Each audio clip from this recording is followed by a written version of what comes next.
আসসালামু আলাইকুম। নবম দশম শ্রেণীর শিক্ষার্থীরা তোমাদের সবাইকে স্বাগত জানাচ্ছি। আজকে আমরা তোমাদের সাধারণ গণিত বইয়ের প্রথম অধ্যায় বাস্তব সংখ্যার একটা গুরুত্বপূর্ণ টপিক নিয়ে আলোচনা করব। সেটি হচ্ছে আবৃত কিংবা পৌনঃপুনিক দশমিক ভগ্নাংশ থেকে সাধারণ ভগ্নাংশে রূপান্তরকরণ। চলো শুরু করা যাক।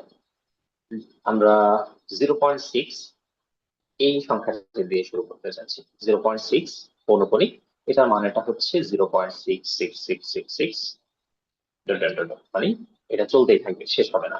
তো এই ধরনের ভগ্নাংশকে, এই ধরনের দশমিক ভগ্নাংশকে সাধারণ ভগ্নাংশে কনভার্ট করতে হলে আমাদের যেটা করতে হবে, প্রথমত আমরা যে সংখ্যাটা দেওয়া থাকবে সেটাকে এক্স ধরে নেব। এরপর এটাকে এখন যদি আমরা 10 দিয়ে গুণ করি, এটা হয়ে যাবে 10x, আর রাইট সাইডে হয়ে যাবে 6.66666, তাই না?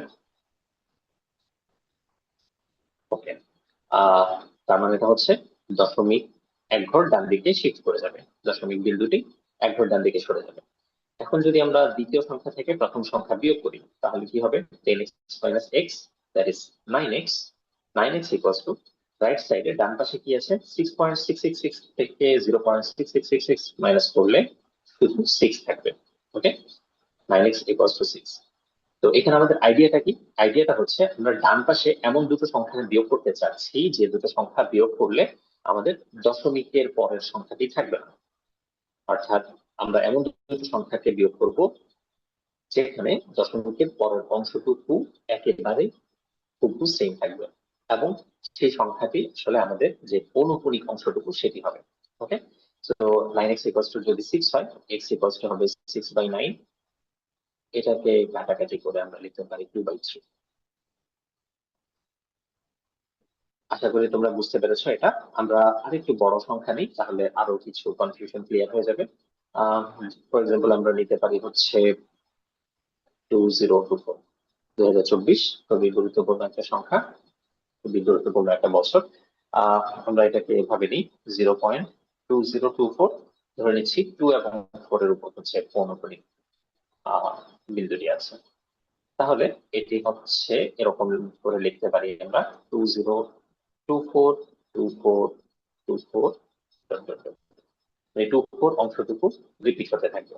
তো আমরা আগের মতোই এটাকে এক্স ধরে নেব। আচ্ছা, এখন কিন্তু আর আমরা 10 দিয়ে এটাকে গুণ করবো না, কারণ এক্স কে 10 দিয়ে গুণ করলে যে সংখ্যাটি আসবে সেটি হবে 2.024। তো আমাদের আসলে কি দরকার? আমাদের হচ্ছে এই যে পৌনঃপুনিক যে অংশটুকু আছে 24, আমরা একটা সেটকে কনসিডার করি। আমাদের এমন দুটো সংখ্যা দরকার যে দুটো সংখ্যার আহ একটা সংখ্যা হবে সেই পৌনঃপুনিক অংশের আগ পর্যন্ত, আর একটা হবে এক্সেপ্ট পৌনঃপুনিক পৌনঃপুনিক অংশের পরে। যেমন আমি আরো সহজভাবে যদি বলতে চাই, সেটা হবে আমার এমন একটা সংখ্যা দরকার যেটা হবে 2024, আরেকটা সংখ্যার দরকার 20। তো 2024 পাওয়ার জন্য আমাকে এক্স কে 1 2 3 4 চারটা শূন্য দিয়ে গুণ করতে হবে। চারটা শূন্য দিয়ে গুণ বলতে একের পরে চারটা শূন্য, মানে 10,000 দিয়ে গুণ করতে হবে। তো আমরা লিখতে পারি 10,000x, এটা ইকুয়াল টু কি হবে? 2024.242424। আচ্ছা, আরেকটা সংখ্যা দরকার কিরকম? আরেকটা সংখ্যা দরকার হচ্ছে আমার 20.242424। ওকে, সো 20.24 পাওয়ার জন্য এক্স কে আমার দুটো শূন্য অর্থাৎ 100 অর্থাৎ 100 দিয়ে মাল্টিপ্লাই করতে হবে। 100 দিয়ে যদি আমরা গুণ করি তাহলে সংখ্যাটা দাঁড়াচ্ছে 100x equals to 20.242424 and so on. এবার যদি আমরা 10,000x থেকে 100x মাইনাস করে দিই, তাহলে থাকবে হচ্ছে 9,900x, আর রাইট সাইডে থাকবে, দেখো দশমিকের পরের অংশটুকু কিন্তু এক্স্যাক্টলি সেম, সো এটুকু মাইনাস হয়ে যাবে। 2024 থেকে 20 বিয়োগ করলে 2004, 2004। সো এক্স ইকুয়ালস টু হচ্ছে 2004 ডিভাইডেড বাই 9900। ওকে, সো এবার বাকি অংশটুকু হচ্ছে আমরা ক্যালকুলেটর ইউজ করেই করে ফেলতে পারবো। ক্যালকুলেটর ইউজ করে আমরা কাটাকাটি করে ফেলেছি। এটার সিম্পলিফাইড ভার্সন হচ্ছে 167 ডিভাইডেড বাই 825, দুটো সংখ্যাই হচ্ছে 12 দিয়ে ভাগ করা যায়। তোমাদের এটা কষ্ট করে ম্যানুয়ালি করার দরকার নেই, সময় পরীক্ষার হলে সময় নিয়ন্ত্রণটা একটা গুরুত্বপূর্ণ বিষয়। তো যেখানে ক্যালকুলেটর ইউজ করার অপশন আছে সেখানে আমরা ক্যালকুলেটর ইউজ করে টাইম চেক করবো। ওকে, তো আমরা পেয়ে গেছি যে 2024, যেখানে 24 হচ্ছে পৌনঃপুনি, সেটা সাধারণ দশমিক ভগ্নাংশ হচ্ছে 167 ডিভাইডেড বাই 825।